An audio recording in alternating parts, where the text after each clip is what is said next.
morning dyan sa studio. Ayan, ine-enjoy nyo ba yung pakwan nyo dyan? Aha. Medyo onti yan kasi dito marami talaga eh. Correct. Yes, at nandito nga kami ngayon sa Baliwag, Bulacan para sa kanilang ika-4 na taon ng Pakwan Festival. Yes, ang Ayan. pakwan nga ay mapula, matamis, at makatas. Kaya tayo mga Pilipino, humaling na humaling talaga tayo sa pakwan eh. Lalo na pag mainit yung panahon, di ba? Correct. Sobrang natakam din ako dyan. Kaya naman ngayong umaga, dumayo rin dito tayo mismo sa Barangay Tarcan, Baliwag, Bulacan ha, upang mas kilalanin pa ang isa sa kanilang, of course, paborito nating prutas, yan ang pakwan. At una nyo rin yan mapapanood dito sa unang hirit. Yes, at alam mo ba, Bubay, na dito sa barangay nila ay 1 milyon, umaabot ng 1 milyon na pakwan ang naani nila. Dito lang yan sa Barangay Tarcan, kaya nga sentro ng taniman ng pakwan to. Correct. At dito sa Baliwag, Bulacan ay inelera po ang mga tindahan ng pakwan na inyong pwedeng madaanan. Pero alam mo ba, Hiro ha, nagtataka ako kung paano ang napakaliit na buto nito lumalaki ng ganito. Ganito siya kalaki. Tignan mo, napakabigat pa. Ayan Oo, mabigat nga eh. Alam mo, huwag mong problemahin yan eh. Para malaman natin kung paano nga ba tinatanim yan, paano inaani, sasamahan tayo ni Sir Ariel. Ay, sige, Sir Ariel. Para i-explain sa atin kung paano nga ba nagsisimula ang pakwan. Tabo kay Sir Ariel. Ayan, Sir, unang tanong. Paano ho ba ito tinatanim? Dalawang klase ang pagtatanim, dalawang klase. Isang pinupunla at isang direct to the soil. Wow. At gaano po ito katagal po tumutubo? In one day, makikita mo na siyang tumutubo. Hanggang 70 days, pwede na siyang amihin.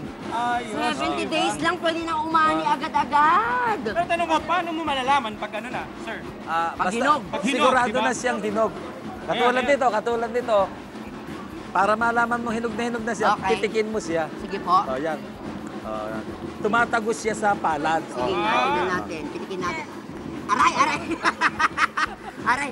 Oo nga, pag naramdaman mo na dun sa baba ng kamay mo na medyo parang Oo, nararamdaman mo sa palad mo. Yes. Hinog na! Tignan natin, ba't natitikman ang hinog? Pakwan! Tikman natin to. Ayan! Ay, pulang-pula, At masarap siya pag kinakamay.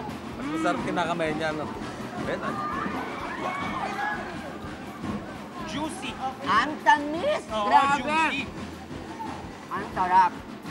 Makatas siya. Sarap. I love it. Nako. Pag gusto sa gulang, lalong mas mahatam. Pero alam mo ba, hindi lang ganito ang way ng pagkain ng watermelon. Totoo pa ba, Hiro? Watermelon. Watermelon. Talaga. English. Yes. Hindi lang yan, dahil pwede rin siyang lutuin. Aba, Gawing ulam. may dish na pakwan? Oo. At syempre kasama natin si ate. Ate, ano po ang kunin mo yan. lulutuin natin? Ano? Ginisang pakwan. Okay. At syempre sinimulan na ni ate kanina yung kanyang pagluluto. Ayan. Oo, nilagyan niyo po kanina yan ng sibuyas, bawang, kamatis, paminta. At eto na nga ang kanyang pakwan. Ibig sabihin po, hindi pa siya mapula, hindi pa siya hinog. Okay. Mura pa ang edad. Okay. Mura pa, oo. So ilagay na natin? Lalagay na natin yan. Yun! Yay! Ito na yan. Ito na yung finished product niya. At syempre, medyo half-cook lang dapat para hindi ma-dissolve. Yes. O hindi masira. Ayan. Tikman At natin, Bubay. napakabilis lang daw lutuin ito talaga. O, diba? Eto, tikman natin. Masarap. May kutsara ka. Ayan. Sarap. Okay, at ang tamis din. Wow. I love it, mami. Nako, first time ko matikman to. Ang sarap-sarap, mami. Pakwan na pakwan, pak na pak. Yan. Hindi mo nga isipin na prutas eh. Parang gulay yung kinakain mo. Correct. Kaloka, di ba? At syempre, hinugman yan o hilaw, mga kapuso, talaga ng mga love na love ng mga taga-Bulacan. Ang pakwan, tama ba? Correct. Kaya huwag kayong maaalit dahil tuloy pa rin po ang ating pak na morning dito sa Baliwag, Bulacan. Mami. Yeah. Gisa-gisa.